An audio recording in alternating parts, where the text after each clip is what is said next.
নমস্কার বন্ধুরা, cooking fun মাস্তি চ্যানেলে সবাইকে স্বাগত জানাই। আজকে আমি ডিম দিয়ে নতুন একটা রেসিপি করতে চলেছি। তো কি না, এগ কিমা রেসিপি। এটা রুটি, পরোটা, লুচির সাথে খুব ভালো লাগে। চলো বন্ধুরা, রেসিপিটা কিভাবে রান্না করছি দেখতে থাকো, আশা করি তোমাদের ভালো লাগবে।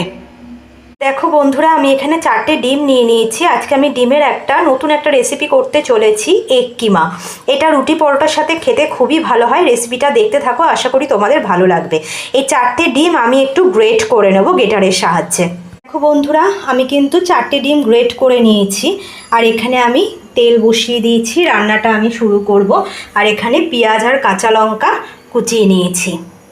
এবারে তেলের মধ্যে আমি গোটা গরম মশলা,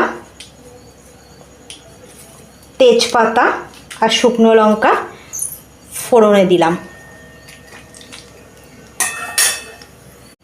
আর সামান্য একটু গোটা জিরে দিলাম।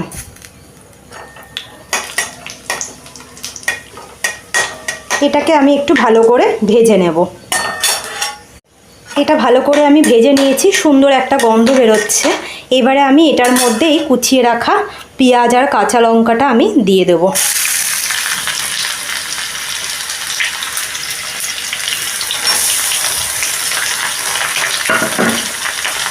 পেঁয়াজ আর কাঁচা লঙ্কাটা দিয়ে দিলাম।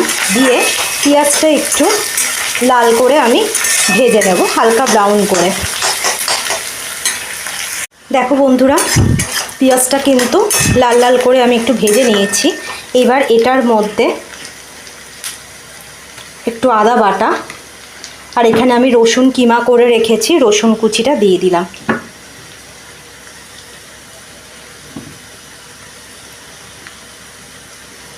দিয়ে আবারও এটাকে আমি আদা রসুনের কাঁচা গন্ধটা যাতে চলে যায়, আবারও এটাকে আমি ভালো করে কষিয়ে নেব।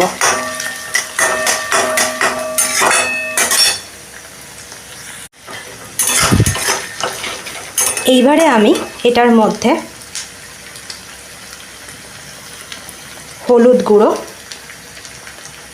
কাশ্মীরি লঙ্কার গুঁড়ো, সামান্য একটু লঙ্কার গুঁড়ো, জিরে গুঁড়ো 1 চামচ, ধনে গুঁড়ো 1.5 চামচ মতো দিলাম। দিয়ে আমি সবকটা মশলাকে ভালো করে কষিয়ে নেব। দেখো বন্ধুরা, মশলাটা কিন্তু আমি ভালো করে কষিয়ে নিয়েছি। এইবারে এইটার মধ্যে আমি স্বাদ মতো নুন দিয়ে দিলাম। আর এখানে আমি 1.5 খানা মতো টমেটো গ্রেট পেস্ট করে রেখেছি, টমেটো পেস্টটা দিয়ে দিলাম।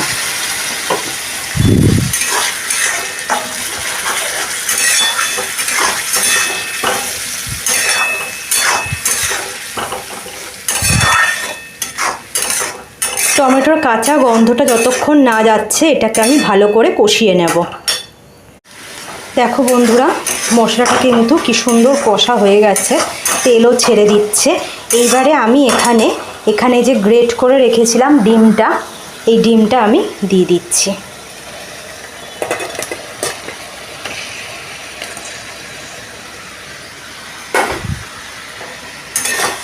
ডিমটা দিয়ে আমি মশলাটার সাথে ভালো করে কষিয়ে নেব। এটা ভাতের থেকেও লুচি পরোটার সাথে খেতে খুবই ভালো লাগবে।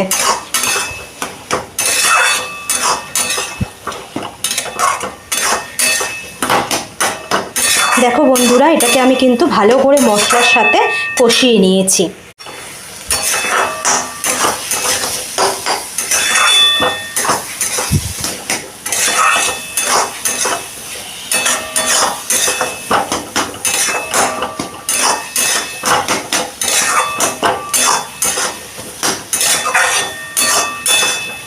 এইবারে আমি এটার ওপর দিয়ে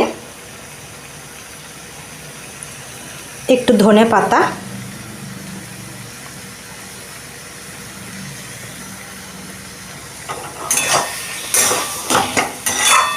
আর একটু শাহি গরম মশলা দিয়ে দিলাম। দিয়ে এটাকে আমি ভালো করে কষিয়ে নিচ্ছি।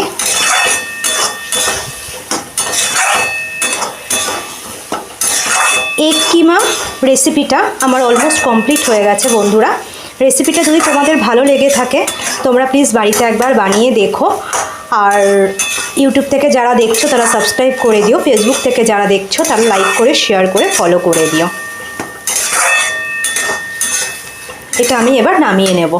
দেখো বন্ধুরা, এগ কিমা রেসিপিটা আমার কমপ্লিট হয়ে গেছে, এটা আমি নামিয়ে নিয়েছি।